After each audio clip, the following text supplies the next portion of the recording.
how do you got guys coming in from naps like you're talking about earlier. You got regular admission kids. How do you identify your tackles, your guard, your center? How your O-line personnel is going to match up. What kind of traits are you looking for in those guys, and why? Well, in the past, and it's changed a little bit, and I'll kind of go into it, but just traditionally, the tackles have been kind of the second level guys that are veer releasing, working the linebackers, guys that are outside of releasing, working to the linebackers. So those guys have probably been the more athletic guys, and didn't have to be the heaviest guy in the world. Gotcha. I'd love to have some length so you can pass protect and those sort of things. Kind of traditionally the guards are the guys that kind of have to do it all. So probably the toughest thing they have to do is base block. So we need some mass inside. So we need some explosiveness inside. But again, they have to pull. They have to trap. They have to be able to pass pro. So to me, those guys have to be, probably your best football players is what I would say. Now at center, we've kind of gone two ways. Athletically, we used to kind of get another almost tackle type body at center, a guy that can move, could work to the next level, could scoop, could get up. But as the years have gone by, playing the other service academies, running as much midline as we run, right? Zero noses we're getting. We've put big bodies in at center as well in the past. So that's kind of what we're kind of trending towards, almost like the guard type bodies. That being said, now we're running so much zone option.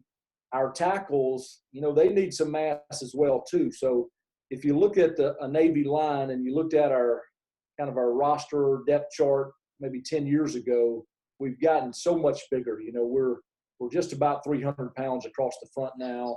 A few years ago, we were 260, 265 at tackle. So we still want the big athletic kid, but we need a guy with a little more length and maybe a little more mass, and somebody who can move somebody. And then the guards, obviously, we need the real deal at guard. So.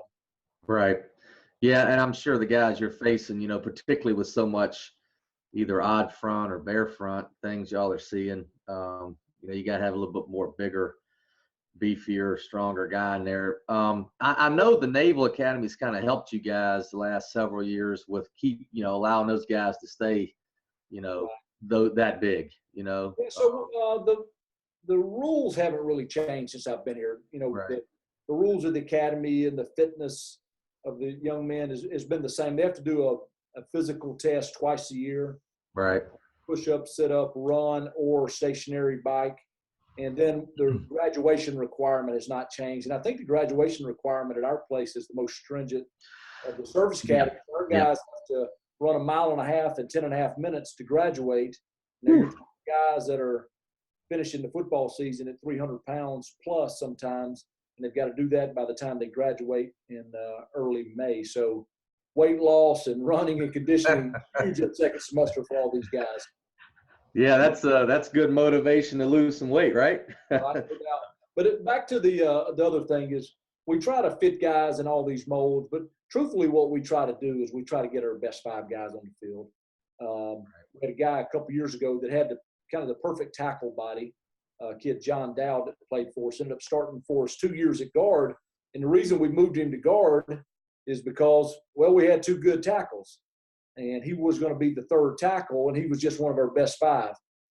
Didn't have the prototypical body, but he was a good football player. And then now we got a kid, Ford Higgins, who's probably the smallest kid we've had in a few years. He's 6'1", 265 pounds. But the reality is he can play tackle for us. He can play center for us. And if we threw him in at guard, he probably could play guard because he's just a football player. And he's athletic and he's explosive and all those things. So, you can overthink these things sometimes too. No, right.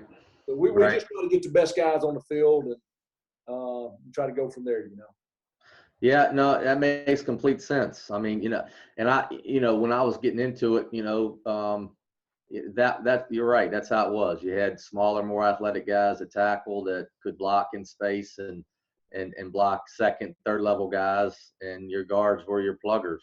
I mean, they had to block a 3 technique, man on man, but so that your play side tackle could get to the second level and you didn't have to double team that guy. And that's, and then that affects the perimeter and everything else you're doing. So You know, It's the other interesting. thing too is we have the luxury to go out and recruit.